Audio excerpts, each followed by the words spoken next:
huge issue to discover whether the body is becoming sensitive to these issues, such as we talked about aluminum, if it's in part of it, and there's other chemicals that can cause dermatitis. So your first exposure, it's kind of like you get exposed to a pollen or an allergen. You have no antibodies, so you don't get an antibody-antigen complex, which causes the histamine release and causes the rash. But you develop that. And how do you develop it? You get exposed, you get exposed, you get exposed, and then you develop an antibody, get exposed again, and have a reaction. Okay? So it might be that you're getting exposed and you're setting up the immune system to make antibodies. Just one other quick question. Are you seeing other patients presenting that seem to be hypersensitive? I can tell you from my body, wheezing, coughing, headaches, nausea coming on like that. I can go check the fence line monitor, which you said you don't know what it is, and there's an elevation. Well, I would say yes to the pulmonary part of that, and to the GI, I have not seen. Definitely to the pulmonary part. The asthma. Headaches? Well, headaches are just there. And headaches are very interesting because there's two mechanisms that I'm speculating, but I think scientifically would hold up. One is vasoactive. Hydrogen sulfide vasodilates. The basis of the headaches, vasodilatation on a migraine, is because you have too much blood in the cranial vault, and you get the pounding, It's the reaction of the blood vessels, so you're giving this hydrogen sulfide. People can precipitate migraines. Also, hydrogen sulfide vasodilates all of the blood vessels in your sinuses, your ethmoid, sphenoid, maxillary, all of them. When you do that, it gets edematous, and when it gets edematous, it gives you a headache. So, thank you very much. You're welcome. Could you define I'm sorry. What's that? edematous? What does it Oh, edema? Swelling. Swelling, sorry. Hey, thank you for coming out. Dr. Nordella. I've got a few questions. I just want to point out, though, no elected officials are actually here. I guess this isn't that important to them. Well, we do have representatives from Kathryn, Barger, Jared, who's always here, thank you. And Henry Stern's office is represented. We're always in contact with them, Save Puerto Ranch. I'm the president, co-founder of Save Puerto Ranch, by the way. Henry Stern's office is totally working with us all the time. But where's Mitch Englander? Or a rep? Oh, not too important. He's busy building a shopping center and more houses right next to this facility. Where's Steve Knight? Where's Brad Sherman?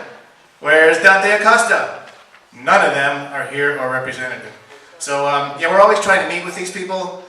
They won't meet with us, with Save Puerto Ranch. They'll send an underling, because again, this is not too important to your representatives. So you need to get involved with Save Puerto Ranch. Please, sign our sign-up sheet. It's over here. Okay, so Dr. Nordella. So what if someone has none of these symptoms? But we're still obviously being exposed to the same stuff, it would seem, or there's two people in a house, one of them has symptoms and one of them doesn't. Should that person not having symptoms be concerned that something's going on? I hope you wouldn't have asked that question. I'm Matt Pakucko. It's something that I ponder. I mean, you have patients in the same household, one gets a rash and one gets a headache. Can't explain it.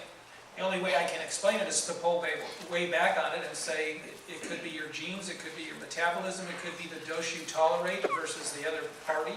It could be the function of the liver metabolizing this. Just don't know. But it's a great question, and again, I think that's one of those deep questions that should be answered by the agency that comes in and does the study. Okay, so if someone is asymptomatic, no symptoms, what would any test show? Anything? They could even, Just a baseline, making sure your baseline is normal. If you're asymptomatic and have abnormalities, then there might be other causations and not the gas leak. If you have no symptoms and you have normal labs, then you follow them. Because you could be fine today and 2.5 years later develop CLL, develop lung cancer, you're a smoker, or whatever. And it takes a time frame in order for you to develop that. So having the baseline present is, I think, a very wise thing to do. So,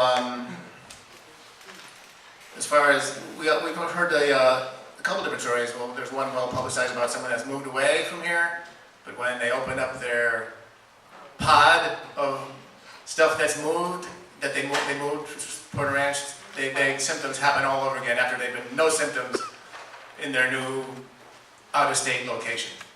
Can you speak to that? Yes, and that's absolutely very true, and I've talked to that family numerous times and have seen the photos even as they're out of state. And it's the same that we saw when they were here.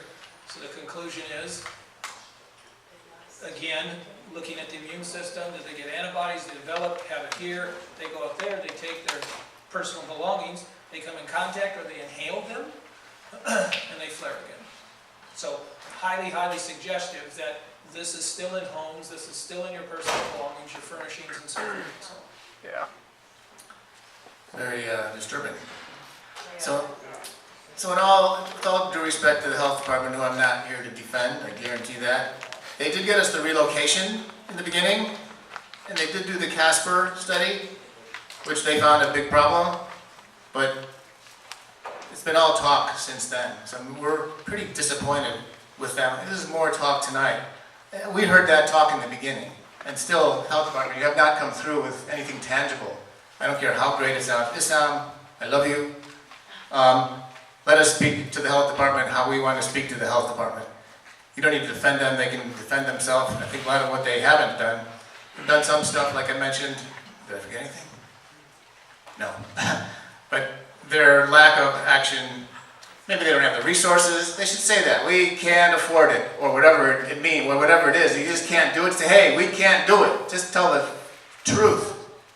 But this talk, I'm just tired of this talk. I think we're all tired of people talking. No one's doing anything. Nothing tangible. So, that's all I have. Thank you.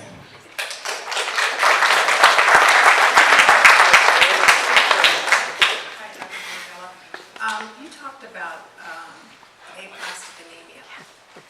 My husband, for the last 5 months, we've been dealing with his bone marrow suppressed. Sorry, that was boring. So we've been to the kidney doctor, we've been to the liver, because the kidney doctor says see the liver doctor, see the cardiologist. So we've been all around. So it's still suppressed.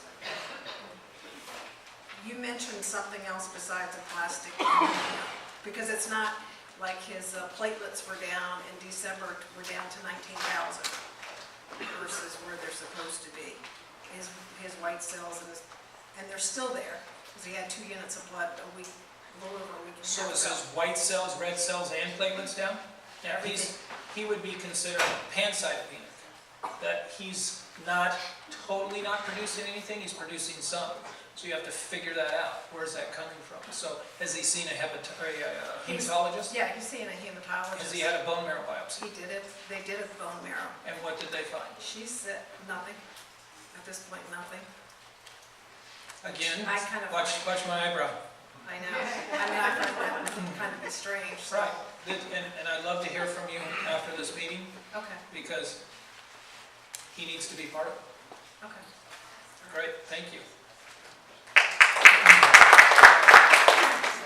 Hi, thanks for being here, and thanks for the countless minutes we've spent on the phone discussing my daughter. A few more questions have come up. I want to know, in the blood tests that you've been doing, the baselines, have you been finding any irregularities in the neutrophils? For me to comment without knowing, I think would be not really responsible. I haven't had time to start looking at all the lab data now. So that's the next phase of this. So I Okay. apologize. That's okay. And then also, with that working theory of becoming more sensitive to the environment, we actually can't bring my daughter back into our home right now. She's 8 years old, because every time we do, she starts with a rash that then turns into full body hives. So we're trying to get through this working theory of hypersensitivity, and we're just being told that it's a diagnosis of exclusion. Can any of these metals, chemicals, can any of them be tested for allergic sensitivity, or is it just really this loop of diagnosing by exclusion? The answer is yes, but there was something that you said earlier that I wanted to really talk to. And tell me again your question was. Can any of the chemicals or metals that we know have at least come out, can any of them be tested for sensitivity or allergy to it. That didn't trigger it, I'm sorry. Yes, they can. Children. Children seem to be more susceptible to rashes. The adults, I'm not finding it in. Why? I don't know. Maybe their immune system is very strong. In order to have an allergic reaction, people say, oh, my immune system is horrible. No, your immune system is actually great because you're producing those antibodies. You have to have the antibodies to react to an antigen to release histamine to have a rash. So children seems to be a higher rate of rashes versus adults. I'd see an allergist immunologist. They can't figure that out. Yeah, well, and, okay, that's the point that I was you have, this is all uncharted waters. You really have to understand that. Science doesn't even know. You guys are going to be kind of the tip of the iceberg. They've got to go in, and that's why they've got to get the experts to come in and study this. Because there's nothing in the literature. You go to doctor after doctor after doctor. I've heard the stories. And the doctor poo-poos them. The doctor won't order. The doctor doesn't know. So what do? Is they deflect. So that's, I'm sure, what you've seen. And I've heard it back from them. So the reason it is, the doctor doesn't know. Well, we're very fortunate. None of our doctors are deflecting. They're working, I give them a lot of credit, really very hard. I think one actually is going to be contacting you if she hasn't already. No, she hasn't. To And try we to talked figure about it it on the Yeah. phone, yes. And as many doctors as you can to come forward would be wonderful. Then we can all sit down and put our heads together without getting a headache. Hi, my name is Leslie Magidson, and I'm here tonight with my husband Skip. First of all, I'd like to thank you for your presence here and for your intelligence. It's so needed. Suffering really You hear that, everybody? She said, You want me to say it again? Yay, you're We here. do we have that on camera? Okay, we've lived here for 37 years. Most of our married life, 46 years. But we lived in Porter Ranch, 2-point-something miles from the leak, for 37 years. Since 2000, I am a breast cancer survivor. I have atrial fibrillation, and I had a brain tumor. I can't say that this caused it. It might have, it might not have. I'll never know, but I'm past that. I'm moving on. My husband says he has no symptoms. He's fine, and I have 20 symptoms. And I can't believe it. But then I look over at him at dinner, we'll go to a concert, his head is down, he's like this. Wherever we go, he's out. He'll sit on the couch, he's tired, he's out. He's fatigued, drowsy. He's fatigued, drowsy, and big time. Right. I mean, like, scary. Right. My symptoms have been nausea, dizzy, horrible itching everywhere, fatigue, neurological issues, memory problems, headaches, PTSD. Of course, then I had the other conditions starting in 2000. My main question is this. You mentioned, I believe it was in the lead section, about the tamoxifen and Aluminum. aluminum, okay. Yeah, you're right, aluminum. And the New England Journal of Medicine suggested it for 5 years post-cancer treatment. So I was on it for 5 years, then the New England Journal of Medicine came out and said another 5 years, 10 years. I'm sorry, the tamoxifen? Yeah. Yes. I happen to be on a Arimidex, which is very similar to tamoxifen. Newer version, yeah. Exactly. I'm a good doctor. Anyway, the question is this. Did I misunderstand you, or did you say that it affects what's going on here would affect the efficacy of tamoxifen or an Arimidex? You heard me correctly. The literature states that aluminum can inhibit the effects of a tamoxifen, like if you have a receptor positive for an estrogen that's stimulating a cancer and makes the cancer grow. We put you on tamoxifen to block those receptors. You take aluminum, it inhibits that. So it allows the cancer potentially to... So that's just great. Go So for if I go get... I'm sorry. No, I'm really sorry. So if I go get a CBC and a chem panel and the whole workup and it shows that I have aluminum in my system, then I'm taking Arimidex, which is a rough drug and hurts all your joints for nothing? Okay, that's... I'm sorry, it's That's another okay. question. I want to always step back and take it scientifically.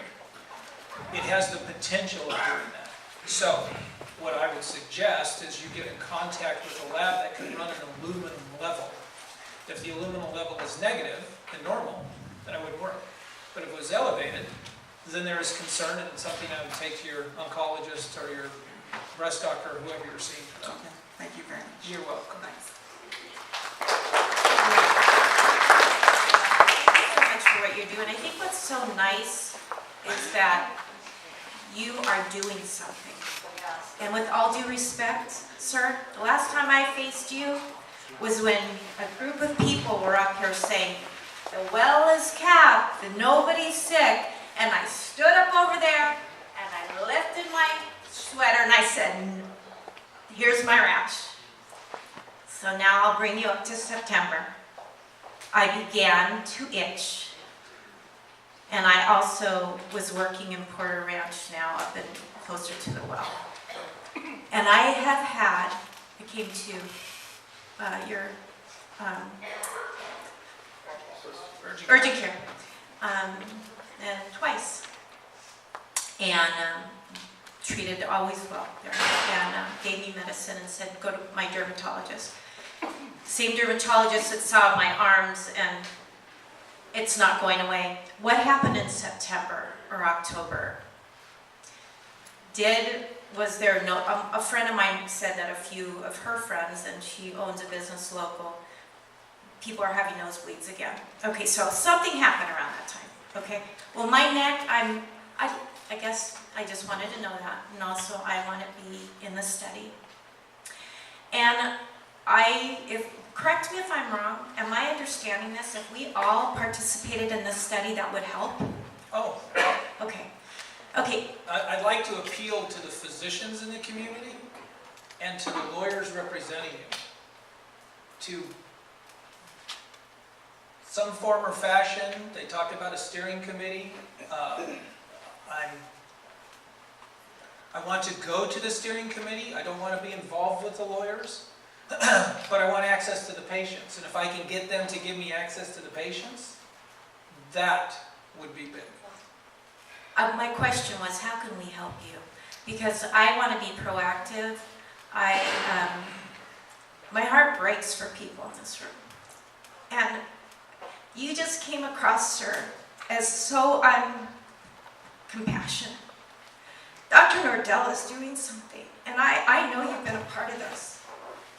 And we don't need to be told to tone it down. These are lives, sir.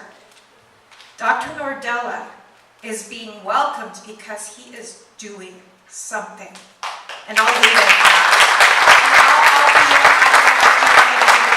Call the office. Thank you. We'll get you in. Thank you so much. You're welcome. Thank you so much. I just have one really very specific question. Okay, can you hear me now? No. Yeah, a little bit closer. Closer. There you How go. about that? That's it. Okay, one very specific question. I have a daughter who has stage 3 chronic kidney disease. And I have read on the internet, as most of these people are very internet educated, so to speak. But one of the things I read, in fact I have it here, is that the exposure to specifically mercaptan can possibly cause liver and or kidney damage. Do you know anything about that? I have not, in all honesty, I've not seen anything in the literature, but I'll continue to research that as a question back to me, because I certainly do not know everything. But I'll take a look at it, and that interests me as well, as you say. Great, thank you so much. You're welcome. Thank you.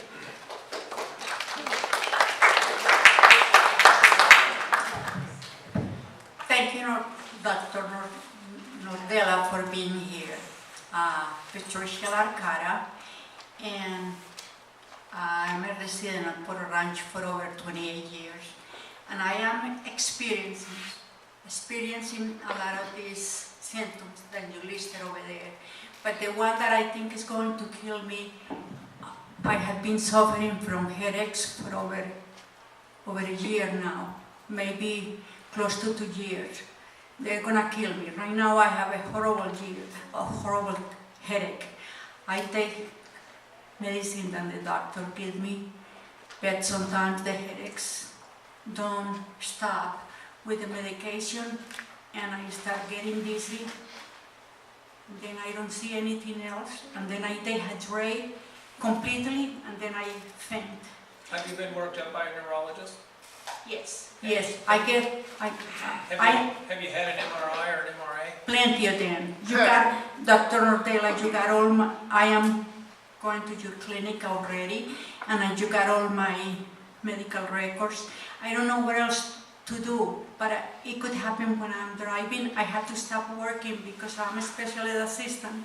I'm working with children with disability. When you become the patient, it didn't work. Did you relocate at the time you were supposed to relocate? Yes, I did, Did your headaches get better? completely. So we know the fix, unfortunately, which I've recommended to a ton of people, and I totally understand and appreciate you can't do it, but the fix is you've got to leave the area. If they're driving your headaches, you've got to get out, and I know how hard that is. Yes, my dear, I and know. when your house is big, and when you have bought a house, I don't know where to go. I really don't. I'm by myself, and it's like I don't know. I think I'm gonna die from this, but you know what? I'm gonna keep fighting.